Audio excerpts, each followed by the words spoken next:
FPS games are old. They've been around for a really long time, with some of the most popular series dating back nearly 30 years. The original Doom released in '93, and it completely shook what people imagined to be possible from video games at the time. While the Doom and Quake franchise has evolved exponentially over the years, so has their influence. Just like the names themselves, the love for the old games is far from dying. People seem to love them so much, in fact, that they're starting to make games incredibly reminiscent of those old first-person shooter titles. They look like Doom, they play like Quake, and they feel like both. But even though they take inspiration from these old games, they use advancements in technology to create their own new, absolutely insane ideas. I'm your host, Connor, and let's talk about the rise of retro FPS games.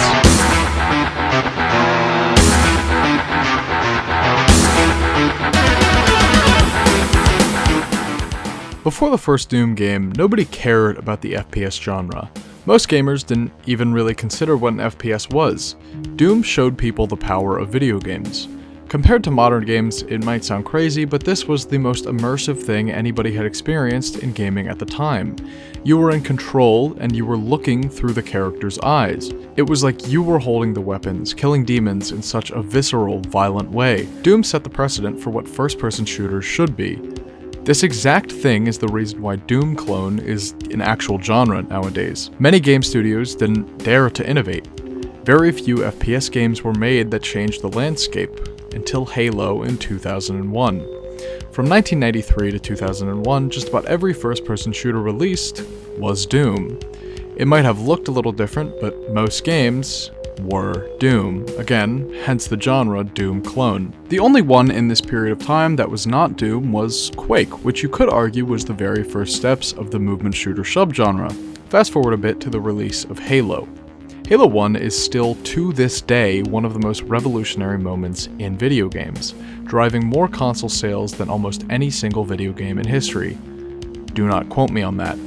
But Halo's success was a bit different. Instead of people trying to copy Halo like they did with Doom, they just tried to beat it. There weren't Halo clones, there were Halo killers. This term was used hundreds of times over the next 10 to 15 years after Halo's release. It didn't seem that anybody really wanted to be Halo, they just wanted to outsell it. Lucky for Bungie, they were unkillable, until they sold off Halo's rights to 343 Industries, and Halo ironically ended up killing itself. But why am I bringing this up? Well, that era of, quote, boomer shooters, unquote, are in some ways a relic of the past. Technology, especially concerning video games, has grown so astronomically since these few original FPS series that we rarely see such simplistic and influential titles nowadays. Until recently. One of the first titles that comes to mind in this recent retro revolution, at least for me, is Dusk. Developed by David Zemansky and published by New Blood Interactive, which will come up again, Dusk is a relatively popular game that focuses itself entirely on a very dark and otherworldly atmosphere. You play as a man armed with sickles who faces cultists, demons, incomprehensible abominations. As you descend further and further into this unsettling environment, the world constantly distorts into something almost unrecognizable and certainly inhuman. Retro, according to Google at least, is defined as imitative of a style, fashion, or design from the recent past. Based on this definition, the most obvious imitation of a past style would be the art. However, I think what makes a retro FPS so reminiscent of older times is more the simplicity that often comes with them. Something that I really appreciate with these retro FPS titles is the lack of a tutorial. With a lot of them, they seem to begin by thrusting you straight into combat. The message is clear: point, shoot, and don't get hit. At its absolute surface level, it's very simple, but the more you play, the more you'll begin to discover and understand other mechanics. Something that I neglected to mention in my original script for some reason is that Dusk is a lot closer to the likes of Quake than it is to Doom. You can see this very obviously in the setting being oriented a lot closer towards a dark fantasy setting than sci-fi. It also shares the quality of not being able to reload, not really needing to worry about ammo, and the R key just spinning whatever gun you're holding instead. It's also much more concerned with movement techniques than the OG Doom, which I will discuss shortly. Dusk specifically really embraces the camp, the absurdity of it all. Don't get me wrong, it does contain a lot of intense visuals, disturbing imagery, and genuinely scary moments, but it also has a lot of stuff that's just insane. For example, if you're midair, whether that be caused by an explosion, or a boost pad on the ground, or simply just a jump, you can do a backflip. Allow me to reiterate, in case you didn't catch that. If you are mid-air in Dusk, this violent, often scary game about the occult, you can do a mid-air backflip, or front flip, if that's your style. Let that sink in. Is it sunk yet? You can also rocket jump, and you can b-hop to absolutely ridiculous speeds. There's cats, there's an Evil Dead reference.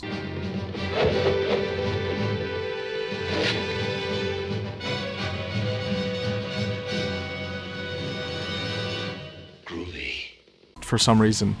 There's just so much going on, and I love it. So much tribute is paid to both old FPS games and to the culture from back then, but it works because we don't see a lot of stuff like Dusk nowadays. A title even closer to Doom, thematically at least, is Ultrakill. Ultrakill is another New Blood published game and is developed by RC Hakida Patala. I've talked about Ultrakill on my channel before, but it feels appropriate to bring it up here. While Dusk is one of the earlier prominent retro FPS games, again, as far as I've seen, Ultrakill is the first that I'd actually played myself. At this point, you've probably heard of this game. It's gained incredible popularity since its release and has a very, very dedicated fan base despite it not even being completely finished yet. That isn't to say, though, that Ultrakill is not a package worth its price. At just $25 right now, what is offered in Ultrakill is some of the best gaming content that I've personally experienced. With a compelling story, absurdly well thought out mechanics, and a myriad of Easter eggs and secret enemies or levels, this is well worth the asking price and more. Much like Dusk, the game is driven by a few very simple elements. You are immediately thrust into a claustrophobic ventilation system. Darkness is all around you. You step up to the only thing you can see, a pedestal with a pistol on display. As you grab the pistol, the room lights up and you're forced into a gunfight. In Ultrakill, you control V1, a robot who runs on blood and is now journeying into hell to obtain the blood that he so badly needs. This probably sounds absurd and like it needs a little bit more explanation, so if you want that, I'm going to kindly direct you towards my first video on Ultrakill, or you can just go play the game yourself. This is a very, very fast-paced game. In many ways, it's almost like a first-person Devil May Cry mixed with Doom, complemented perfectly with the ridiculous combo meter. Dusk, by any means, is not a slow game, but Ultrakill makes it look like a car incapable of going above 40 miles an hour. I'll always have a special place in my heart for Ultrakill, because if anything, it really opened my eyes to try out games that didn't necessarily attract me visually. It's a hard thing to admit, but I didn't always enjoy games that were intended to be styled retro. I'm unsure if other people had the same issue I did, but for some reason, and I know this isn't going to make a lot of sense, but I thought that there would be limitations imposed by the retro style that would somehow make the game less fun. I promise you that's not the case, and I know it sounds stupid, but that's not the way I think anymore, so it's fine. Ultrakill is an absolutely wild ride, and it's not even over yet. If you are one of the few people remaining that hasn't tried the game or even heard about it, I highly recommend that you play it, because you won't be disappointed. Even if you don't appreciate the art style or the intentionally dated visuals, I promise that you will, and the gameplay makes up for it until you do. Ultrakill is not only one of my favorite retro shooters that I've played, but it's probably one of my favorite games out there right now. The most recent one that I've played is Warhammer 40k Boltgun. This one came out very recently. By the time this video is out, probably like 2 weeks ago, and it's a part of the Warhammer franchise. I've always wanted to get into the series because I've heard some bits of lore through my brother and I always found it interesting, but the tabletop game is just too expensive and it's a little too complicated for me. Luckily, if you're in a similar position that I am, this is a great point to jump in. It's pretty cheap compared to most games nowadays and to the tabletop, and wouldn't you know, it's really fucking fun. I'll brush you up real quick. At the beginning of Bolt Gun, you get a quick exposit from an Inquisitor, who has summoned you, a Space Marine, to the planet Graia to eliminate forces that may pose a threat to the Emperor of the Universe. In terms of Warhammer 40k lore, Space Marines are sort of like Spartans in Halo, but they're actually stronger if you can believe that. So basically, you're playing as this huge indestructible beast in this massive set of armor, initially only armed with an enormous melee weapon called a chainsword. This will be your main weapon until you find another, but it really does make you feel like a powerhouse all on its own. If you're in range of an enemy while you're revving up your trusty chainsword, time will slow and you can lock onto enemies, launching towards the enemy and gutting them with it. Your melee weapon is going to be integral to your minute-to-minute gameplay. It can do a ton of damage and is also very useful for movement, allowing you to get in close to enemies very easily. It helps that it's also very easily accessible, being bound to right mouse if you're playing this one on PC. The combat is fluid, it's fast, and it feels great.